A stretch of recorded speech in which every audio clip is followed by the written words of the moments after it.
Si hay un Dios, ¿qué le pedirías si pudieras hablar con Él? ¿Preguntarías sobre el significado de la vida o qué sucede después de que morimos? ¿O tal vez sobre los antiguos poderes míticos contenidos en los libros religiosos? Piénsalo. Si pudieras mantener una conversación con Dios, ¿qué secretos del universo podrían revelarse? Desde que los humanos han existido, esto es algo que siempre se han preguntado. Pero de hecho, hay algunos que han ido más allá de simplemente preguntarse. Algunos que han seguido una conversación así, ¿qué aprendieron cuando lo hicieron? ¿Y qué puede decirnos su trabajo sobre la existencia de la humanidad, sobre nuestro pasado y nuestro futuro? La respuesta comienza con un hombre llamado John Dee. John Dee nació el 13 de julio de 1527, en una familia de comerciantes en Londres, Inglaterra. A partir de este modesto comienzo, se convertiría en uno de los más grandes pensadores y figuras más influyentes de su época, dando forma al mundo en los siglos venideros. Su habilidad fue evidente desde una edad temprana. A los 15 años comenzó a estudiar en la Universidad de Cambridge, donde obtuvo una maestría antes de cumplir 20 años. Hambriento por más, Dee dejó Inglaterra en 1547 y emprendió un viaje por Europa, estudiando y colaborando con las mentes más brillantes de la época mientras se movía por el continente. Durante más de una década aprendió matemáticas y cartografía de los maestros, así como secretos de la astronomía, la física, la medicina, incluso el misticismo y la alquimia, reuniendo sobre la marcha una enorme colección de libros, mapas, herramientas de cartografía y herramientas matemáticas. A su regreso a Inglaterra en 1558, el alijo de conocimientos que Dee había obtenido le valió un lugar como asesor principal y confidente cercano de la reina Isabel. Desde esta posición, Dee operaría en el corazón mismo de los grandes cambios que tenían lugar en la era isabelina. Se convertiría en un recurso invaluable para los primeros navegantes de Inglaterra, enseñándoles navegación matemática, preparando mapas y brindándoles varios instrumentos que había obtenido de toda Europa, sentando en el proceso las bases para la exploración del Nuevo Mundo por parte de Inglaterra. De hecho, Dee abogó firmemente por el establecimiento de colonias británicas en el extranjero, e incluso se le atribuye haber acuñado el término Imperio Británico. Cientos de años después, cuando el sol nunca se puso sobre el imperio global de Gran Bretaña, fue en parte gracias a John Dee. Al mismo tiempo que asesoraba a la reina Isabel, Dee acumulaba lo que se convertiría en la biblioteca privada más grande de Inglaterra, una asombrosa colección de libros sobre todos los temas y formas de pensamiento. Vendría gente de toda Inglaterra, y de hecho de toda Europa, para estudiar estos libros y pedirle a Dee su consejo y su perspicacia. Y sin embargo, a pesar de su éxito, a pesar de todo el conocimiento que había acumulado, John Dee estaba profundamente insatisfecho. Por completos que fueran sus estudios, no le habían dado los resultados que buscaba. Había llegado a los límites exteriores del conocimiento humano y descubrió que no iba lo suficientemente lejos. Necesitaba ir más allá. Dee creía que había una forma de hacerlo, una forma de obtener la sabiduría que buscaba.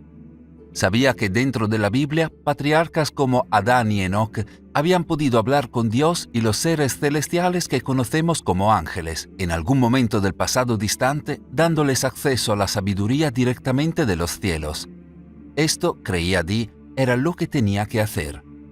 Para obtener la sabiduría que le faltaba y que tan desesperadamente deseaba, debe buscar una consulta directa con los cielos. Curiosamente, esta idea en realidad no era tan inusual en la época de Dee. Muchos eruditos de toda Europa creían que la Biblia había demostrado que era posible conversar con los cielos y los seres superiores. Creían que el secreto para hacerlo era descubrir la lengua primordial de la raza humana. Al comienzo del libro de Génesis, Dios habla para que el universo exista, las primeras palabras pronunciadas en el idioma original de toda la vida. Cuando Dios crea a Adán, el primer hombre, es en este idioma original que Adán mantiene conversaciones con Dios y los ángeles en el jardín del Edén. Sin embargo, cuando Adán y Eva son expulsados del jardín, se pierde el conocimiento de este idioma original y nunca más alguien podrá disfrutar de la conversación familiar con los cielos que tuvo Adán, con una sola excepción, el patriarca bíblico Enoc. Dentro de las páginas de la Biblia, Enoc aparece solo un puñado de veces, más prominentemente en Génesis capítulo 5, que establece que Enoc caminó con Dios, un pasaje que algunos han interpretado como que Enoc disfrutaba de una relación familiar con Dios. Pero esto no es todo lo que sabemos sobre Enoc. En 1946, el libro apócrifo de Enoc fue descubierto en medio del descubrimiento de los rollos del Mar Muerto, proporcionando un relato detallado de la increíble historia de la vida de Enoc, y de hecho una historia completamente diferente de la humanidad. Si bien los estudiosos de la época de John Dee no tenían acceso a este trabajo completo, tenían fragmentos del texto perdido que habían estado rebotando en los círculos académicos durante siglos. Por estos fragmentos supieron que Enoc había podido hablar con Dios y los ángeles en el idioma original de toda la existencia, que en efecto había visitado los cielos, donde le habían enseñado todos los secretos del universo, que él había anotado en un manuscrito que se había perdido en el gran diluvio de Noé. En consecuencia, los eruditos creían que si podían descubrir el idioma original de Adán, podrían conversar con los cielos y conocer todos los secretos conocidos por Enoc, los secretos conocidos solo por los seres en las estrellas. Descontento con el conocimiento que había acumulado de fuentes humanas, este era el objetivo de Dee, pero no podía hacerlo solo. Para lograrlo, necesitaría a un hombre llamado Edward Kelly. Aunque se convertiría en una figura muy conocida en toda Europa en la edad adulta, se sabe muy poco sobre los primeros años de vida de Edward Kelly. Algunos dicen que provenía de una familia educada y asistió a la Universidad de Oxford con el nombre de Edward Talbot, aunque no está claro por qué habría usado un seudónimo. Otros sugieren que comenzó como asistente de boticario, aprendiendo los secretos de la medicina cuando era joven, mientras que otros aún insisten en que comenzó como poco más que un simple notario en Londres. Independientemente de sus antecedentes, lo que se sabe con certeza es que Edward Kelly alcanzaría la prominencia internacional debido a su increíble asociación con John Dee. Todo comenzó a fines de la década de 1870, cuando Kelly viajaba por Gales. Una tarde se detuvo a pasar la noche en una posada anodina en un pueblo de montaña. Allí, el posadero, reconociendo a Kelly como un hombre de conocimiento, sacó un manuscrito viejo y andrajoso escrito en un idioma ininteligible y se lo mostró. El posadero le dijo a Kelly que durante las guerras religiosas que habían tenido lugar algunos años antes, un grupo de soldados protestantes había encontrado el manuscrito mientras saqueaban la tumba de un obispo católico rico, junto con dos inusuales bolas de marfil. Según el posadero, cuando los soldados rompieron una de las bolas, no encontraron más que un polvo oscuro en el interior, por lo que, creyendo que no tenía valor, lo tiraron. La otra bola, junto con el manuscrito, se la cambiaron más tarde al posadero por unas botellas de vino. Para muchos a quienes el posadero les había contado esta historia en el pasado, eso era todo. Una historia, contada de pasada y rápidamente olvidada. Pero Kelly sospechó que había más de lo que se veía a simple vista, por lo que se ofreció a comprar el manuscrito y el baile misterioso. Cuando más tarde examinó el manuscrito más de cerca, Kelly se dio cuenta de algo impactante. Este no era un manuscrito cualquiera, sino que, de hecho, parecía ser una copia del libro perdido hace mucho tiempo de Sandastan, que se decía que revelaba los secretos de la alquimia, es decir, la transmutación de los metales en oro. Si esto era cierto, pensó Kelly, entonces sabía lo que debía contener la bola, ese polvo oscuro que los soldados habían tirado. Abrió la bola para encontrar su propio polvo oscuro, y después de experimentar, Kelly tenía razón. El polvo era una pequeña cantidad de la piedra filosofal, ese material mítico que se usaba para convertir el metal en oro. Con un descubrimiento tan increíble, solo había una cosa que Kelly podía hacer. Debía llevar la pólvora y el manuscrito al hombre que sabía más que nadie sobre esas cosas. Debe llevárselos a John Dee. No fue difícil para Kelly obtener una audiencia con el gran John Dee, quien nunca rechazó la exploración del conocimiento místico. Sin embargo, por asombrosos que fueran los posibles secretos de la alquimia, Dee tenía otras cosas en mente. Le contó a Kelly sobre su búsqueda del idioma original de Adán y su deseo de conversar con los cielos como lo había hecho Enoc. Hasta ese momento había hecho múltiples intentos, pero no había encontrado nada más que un fracaso. Al instante, Kelly cambió de enfoque. Si esto era lo que buscaba Dee, Kelly le dijo que estaba de suerte, porque de hecho, Kelly era un vidente, es decir, un medium visionario que podía recibir mensajes de un reino espiritual superior. Al principio Dee se mostró escéptico ante esta afirmación, pero después de que Kelly lo impresionó con una prueba, los dos hombres acordaron de inmediato formar una sociedad. A partir de 1581, Dee y Kelly trabajarían juntos en un intento de conversar con los cielos y aprender los secretos del universo. Dee registró meticulosamente cómo lo hicieron. De hecho, en realidad fue bastante simple. Los dos hombres se sentaban en una habitación y colocaban una piedra de adivinación en una mesa preparada. Esta piedra de adivinación era un espejo negro plano circular de obsidiana pulida, diseñado para ser un puente entre los mundos divino y terrenal. A partir de allí, Dee actuaría como orador, dirigiendo oraciones a Dios y a los seres celestiales, pidiendo que él y Kelly fueran dignos de la ayuda y comprensión divinas, mientras Kelly observaba la piedra e informaba de todo lo que veía.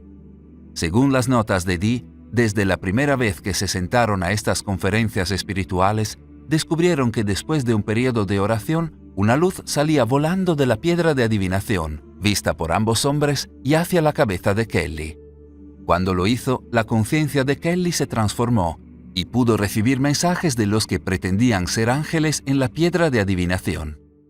Los dos hombres descubrieron rápidamente que numerosos seres angélicos se le aparecerían a Kelly en este estado y que podrían responder las preguntas que Dee les dirigiera. Sin dudarlo, Dee comenzó a preguntar sobre Enoch, sobre los secretos que había aprendido mientras caminaba con Dios.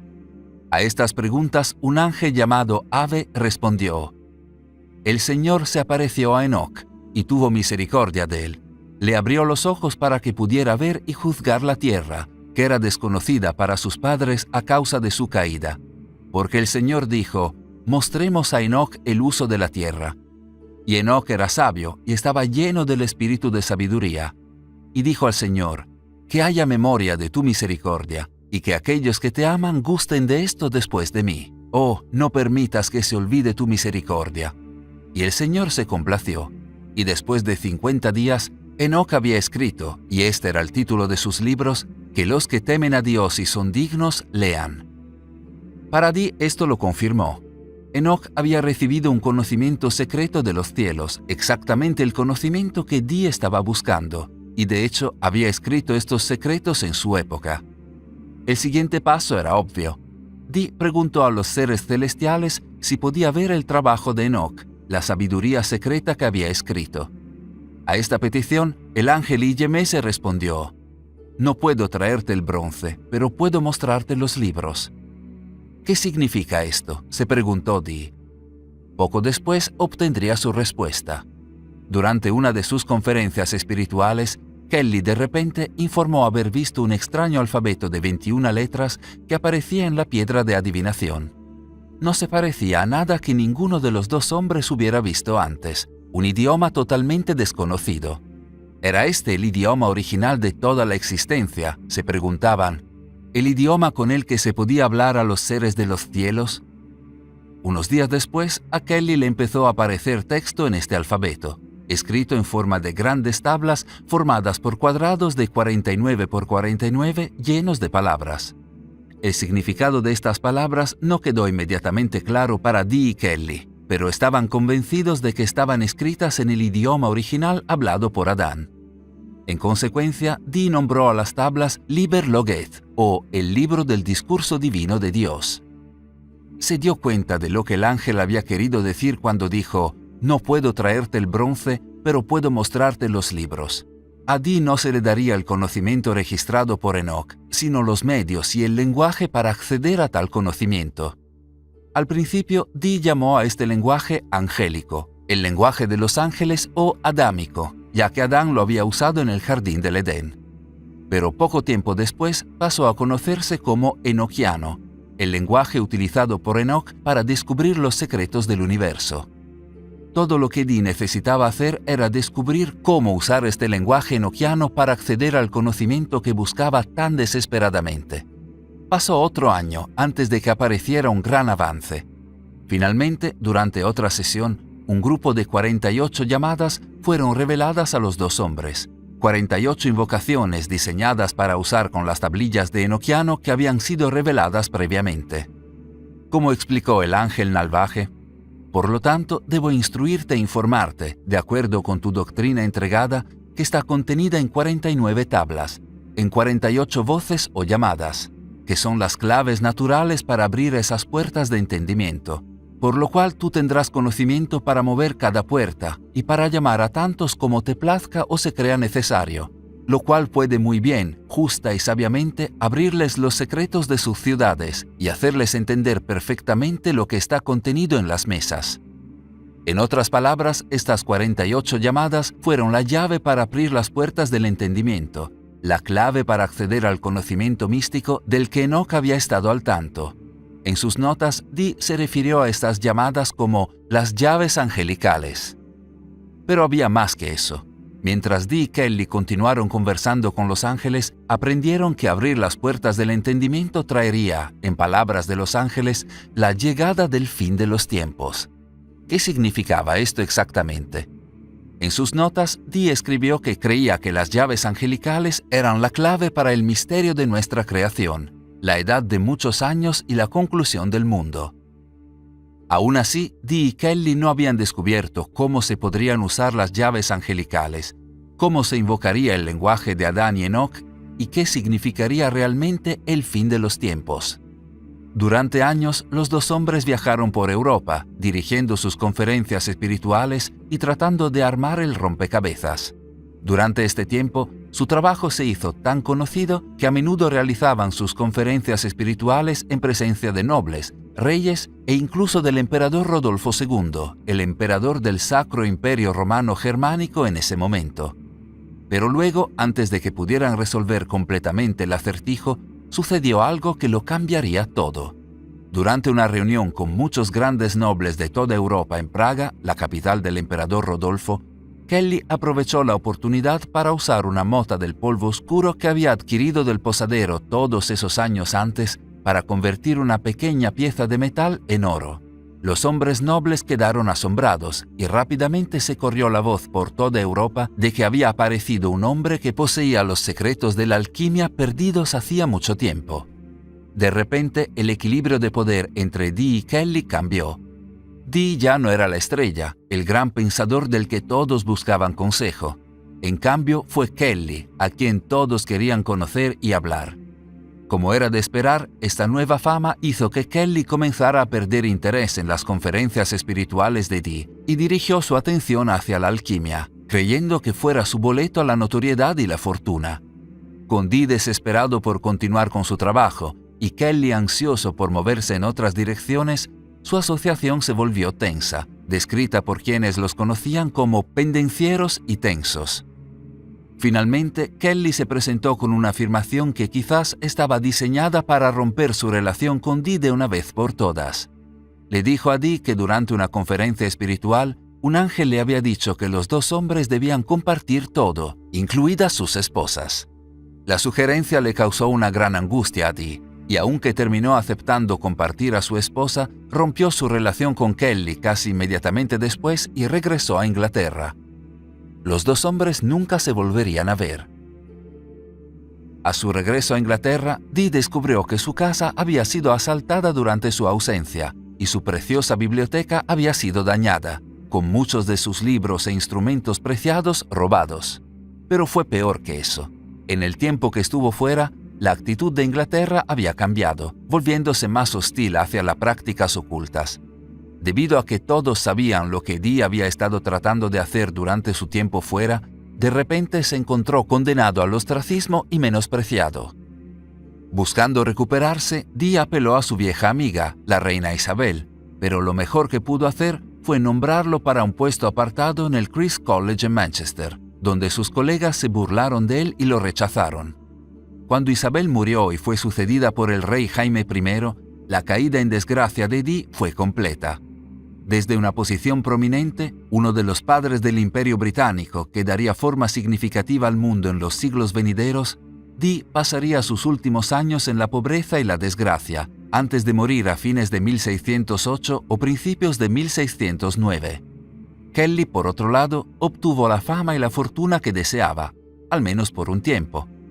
Con su supuesta experiencia en alquimia, que le valió el favor del emperador Rodolfo, recibió varias propiedades y grandes sumas de dinero, e incluso Rodolfo lo nombró caballero y le otorgó el título de barón de Bohemia en 1590. Solo había un problema. Kelly había recibido su fama y fortuna. Todo lo que necesitaba hacer era producir oro, lo cual, a pesar de su exhibición anterior, parecía incapaz de hacer. Poco después de recibir su título de caballero, Kelly fue encarcelado por Rodolfo, quien creía que podría huir sin haber cumplido nunca su parte del trato. Después de unos años, Kelly fue liberado de prisión bajo la promesa de continuar con su trabajo alquímico, pero cuando nuevamente no pudo producir oro, fue encarcelado nuevamente.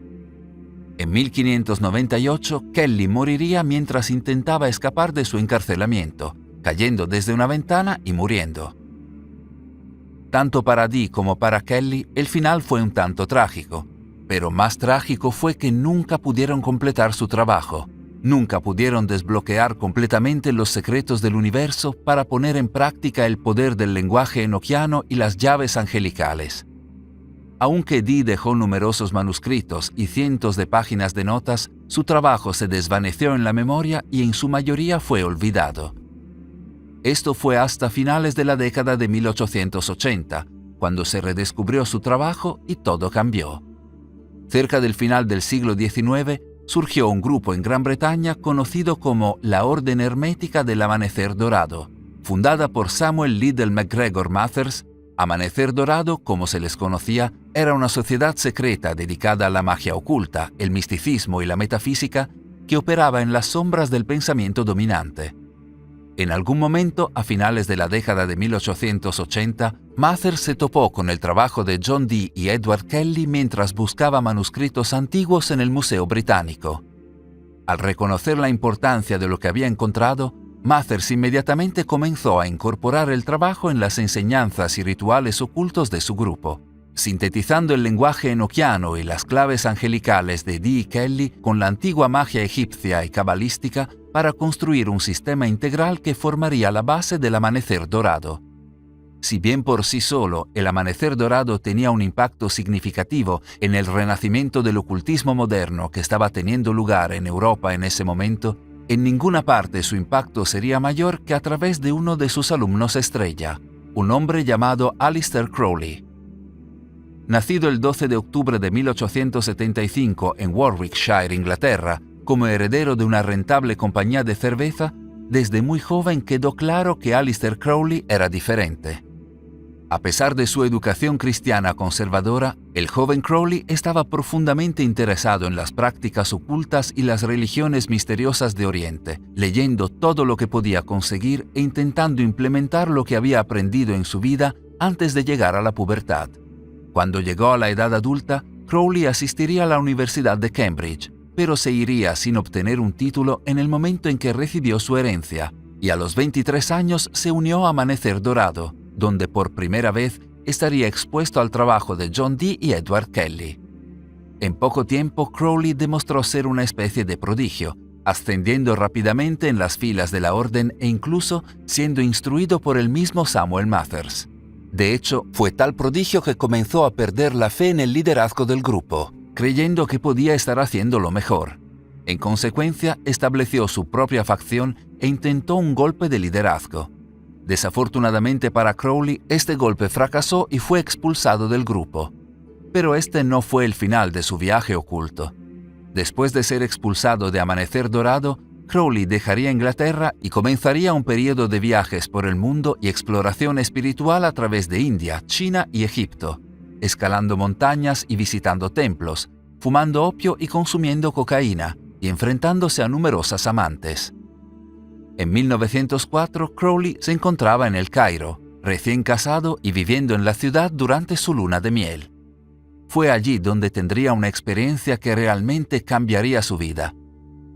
Según sus registros, mientras estaba en El Cairo, su esposa comenzó a sufrir periodos de delirio, durante los cuales le decía continuamente: «Te están esperando». Cuando él le preguntaba quién estaba esperando, ella respondía: «El dios Horus». ¿Qué significaba esto? Se preguntó Crowley si su esposa simplemente estaba histérica. Finalmente, un día, durante un ataque de delirio, ella le dijo que ha llegado el equinoccio de los dioses. Poco después, Crowley comenzó a escuchar una voz que decía ser Aiwass, el mensajero de Horus. En el transcurso de 3 días, Crowley escribiría todo lo que decía Aiwass. Mientras lo hacía, comenzó a creer que él mismo era la reencarnación literal de Edward Kelly, recibiendo las palabras del ángel Aiwass, en efecto, continuando el trabajo que Dee y Kelly habían comenzado tantos años antes. Estas palabras se convertirían en un manuscrito, que Crowley tituló Liber Alvel Legis, el libro de la ley. Según Crowley, Aiwass le había dicho que la humanidad estaba entrando en un nuevo eón, y que Crowley sería su profeta. Con esta revelación y su libro de la ley, Crowley fundaría su propia religión, a la que llamó Telema. En poco tiempo, Crowley comenzó a publicar trabajos sobre sus filosofías y enseñanzas, incluido el primer desglose completo del trabajo de Dee y Kelly, que tituló Un breve resumen de la representación simbólica del universo derivado del Dr. John Dee a través del adivinamiento de Sir Edward Kelly. A lo largo de su trabajo comenzó a surgir un concepto central, una fusión del trabajo de Dee y Kelly y el propio conocimiento de Crowley sobre las religiones antiguas del mundo.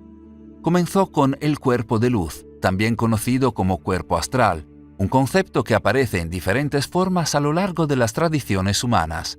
Como lo describió un erudito, el cuerpo de luz es una experiencia estática, mística o extracorporal en la que el viajero espiritual deja el cuerpo físico y viaja en su cuerpo sutil hacia reinos superiores. Si suena increíble, en realidad tenemos un vídeo completo sobre el tema de la proyección astral, que incluye varios experimentos que prueban que la proyección astral es un fenómeno real. Para Crowley, viajar en el cuerpo de luz era una herramienta fundamental de Telema. Sin embargo, creía que iba mucho más allá de simplemente acceder a reinos superiores, ya que, de hecho, el cuerpo de luz era, en sus palabras, un almacén de toda experiencia. Haciéndose eco del trabajo de Dee y Kelly, Crowley afirmó que el cuerpo de luz se trataba de entrar en comunicación con individuos que existen en un plano más alto que el nuestro, elevándose a su nivel, para penetrar en santuarios protegidos de los profanos, establecer relaciones con sus habitantes que sirvan para adquirir conocimiento y poder o para ordenar el servicio. En otras palabras, fue el cuerpo de luz lo que fue clave para acceder al conocimiento que una vez poseyó Enoch. Pero Crowley fue más allá, ampliando nuevamente el trabajo de Dee y Kelly. Cuando habían hablado de que la apertura de las puertas del entendimiento era un precursor del fin de los tiempos, Crowley afirmó: el apocalipsis es una transformación mental que ocurrirá o está ocurriendo actualmente dentro del inconsciente colectivo de la raza humana. Lo que Crowley estaba diciendo era que el fin de los tiempos no sería literal como en la destrucción del mundo, sino que la apertura de las puertas del entendimiento representaba una especie de evolución mental que llevaría a la humanidad a un plano superior de existencia. Durante años, Crowley haría proselitismo de sus enseñanzas en todo el mundo, intentando provocar la transformación mental de la que hablaba. Quizás, como era de esperar, se convirtió en una figura altamente divisiva y controvertida en el pensamiento dominante. Pero esto no se debió solo a sus enseñanzas. Es cierto que Crowley era un usuario de drogas legendario. También disfrutó de una procesión interminable de parejas sexuales, tanto mujeres como hombres, como parte de lo que él llamó magia sexual, algo similar a lo que estaba realizando el místico ruso Rasputín. Estos hechos, junto con sus enseñanzas, significaron que Crowley fue denunciado por muchos pensadores prominentes de su tiempo y demonizado en los medios. De hecho, Crowley se apoyó en estas denuncias, llamándose a sí mismo la Bestia 666 para burlarse de aquellos en la academia y la alta sociedad que creían que él era el diablo. Eventualmente, sin embargo, las formas salvajes de Crowley lo verían desperdiciar su riqueza heredada, dejándolo vivir los últimos días de su vida sin un centavo en una pensión, donde murió de bronquitis crónica en 1947. Estuvo en muchos círculos durante su vida. Después de su muerte, su influencia y la influencia de sus enseñanzas realmente explotarían. 20 años después, cuando surgió un movimiento de contracultura en los Estados Unidos, muchas de las figuras más importantes de la época eran seguidores de Telema y las enseñanzas de Aleister Crowley. Los Beatles, por ejemplo, fueron muy influenciados por el trabajo de Crowley. De hecho, tenían un apodo para él, Sargento Pepper. Es cierto, su álbum seminal de 1967, Sgt. Pepper's Lonely Hearts Club Band, recibió su nombre de Aleister Crowley y su imagen incluso apareció en la portada del álbum. Cuando cantaron «Hoy hace 20 años, el Sargento Pepper le enseñó a tocar la banda», se referían a la muerte de Crowley en 1947 y a cómo Telema les había enseñado sobre niveles superiores de existencia. Sin embargo, no estaban solos en ese momento. El guitarrista de Led Zeppelin, Jimmy Page, llegó a comprar una casa donde una vez vivió Crowley, en un intento de conectarse con el poder del hombre. Mientras tanto, Mick Jagger y David Bowie estudiaron las enseñanzas de Crowley, a veces juntos, lo que llevó a una teoría infame que habían dormido juntos, como Crowley, practicando magia de pareja en un intento de alcanzar una conciencia superior. Más que eso, las enseñanzas de Crowley ejercieron una gran influencia en los nuevos movimientos religiosos de la década de 1960 y más allá, ayudando a dar forma a las versiones modernas de Wicca y Tarot, e incluso brindando una base para L. Ronald Hubbard, quien fue un devoto seguidor de Crowley antes y luego partió por su cuenta y fundó Scientology. Más allá de la espiritualidad y la cultura popular, la influencia de Crowley también infiltró y dio forma al pensamiento científico. Uno de los pensadores más significativos de la década de 1960, el revolucionario psicólogo estadounidense Timothy Leary, que saltó a la fama por su defensa del uso de drogas psicodélicas para alcanzar un nivel superior de conciencia, estudió las enseñanzas de Crowley y las incorporó a su propio trabajo. Pero no se trataba solo de pensadores contraculturales como Leary. De hecho, uno de los científicos más importantes del siglo XX fue un destacado practicante del telema de Crowley. En las décadas de 1930 y 40, mientras Crowley predicaba una nueva forma de pensar, también se estaba produciendo un cambio de pensamiento en el ámbito de la ciencia espacial. Hasta ese momento, el campo de la ciencia espacial era visto como sinónimo de ciencia ficción, menospreciado y burlado por la mayoría de los académicos. Eso fue hasta que llegó un hombre llamado Jack Parsons e inventó el motor de cohete, convirtiéndose en el proceso no solo en uno de los fundadores del laboratorio de propulsión a chorro de la NASA, sino en una de las figuras más importantes en la historia del programa espacial de Estados Unidos. Hoy, Parsons es conocido como el padre de la ciencia espacial, y de hecho, su contribución a los esfuerzos de la humanidad por alcanzar las estrellas fue tan grande que en 1972, un cráter en la Luna recibió su nombre. Sin embargo, al mismo tiempo que realizaba su innovador trabajo sobre motores de cohetes, Jack Parsons era un destacado seguidor de Aleister Crowley.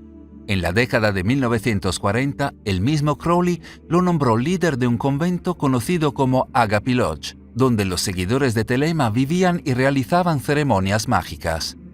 De hecho, los colegas científicos de Parsons incluso lo recuerdan cantando en un idioma extraño mientras realizaba sus experimentos con cohetes, el idioma enoquiano de Dee y Kelly. Trágicamente para el mundo de la ciencia, Jack Parsons moriría joven, con tan solo 37 años, después de que un accidente en su laboratorio provocara una explosión.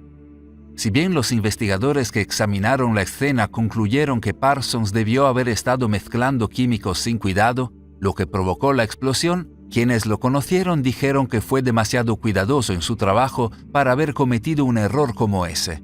Curiosamente, según los informes, los primeros en responder en la escena encontraron el cuerpo destrozado de Parsons rodeado de extraños documentos ocultos. Es posible que no estuviera realizando un experimento de cohetes en absoluto, sino algún tipo de ritual oculto. Curiosamente, poco antes de su muerte, Parsons le había escrito una carta a Aleister Crowley, diciéndole que había estado realizando experimentos y acercándose cada vez más al éxito. Con este éxito esperado, Parsons escribió: «Babylon está encarnado en la Tierra hoy, esperando la hora adecuada de su manifestación, y en ese día mi trabajo se completará y seré arrastrado por el aliento del fuego». Parsons había estado trabajando para acceder a un plano superior de conciencia, como había enseñado Crowley. ¿Había estado intentando abrir las puertas del entendimiento descritas por Dee y Kelly? Y si lo había hecho, ¿qué había salido mal? ¿O realmente había salido bien? Independientemente de lo que le sucedió a Jack Parsons, uno debe dar un paso atrás y examinar lo que estaba sucediendo de manera más amplia. Recuerda que los ángeles les habían dicho a Dee y Kelly que la capacidad de abrir las puertas del entendimiento desencadenaría el fin de los tiempos. Aleister Crowley amplió esto para afirmar que el fin de los tiempos fue, de hecho, una transformación mental que ocurrió dentro del inconsciente colectivo de la raza humana. Piensa en dónde llevaron el pensamiento y la capacidad humana los Beatles o Timothy Leary. Como el nuevo movimiento religioso, que continúa hasta el día de hoy, ha proporcionado nuevas formas de ver el mundo y conectarse con sus poderes. Piensa en Jack Parsons cantando en un idioma enoquiano perdido hace mucho tiempo mientras trabajaba en los experimentos de cohetes que permitirían a la humanidad una forma de pensar completamente nueva obtenida de la exploración del espacio exterior. ¿No es esto una transformación mental que ya está ocurriendo, el resquebrajamiento quizás de las puertas de la comprensión? Y si es así, ¿qué podría venir después? Cuéntanos lo que piensas en la sección de comentarios. Y una vez más, gracias por mirar. Si quieres ver más vídeos como este, asegúrate de suscribirte haciendo clic también en el botón de notificación para que no te pierdas nuestra próxima entrada. Si quieres ayudarnos, puedes darle a me gusta a este vídeo y también compartirlo en las redes sociales.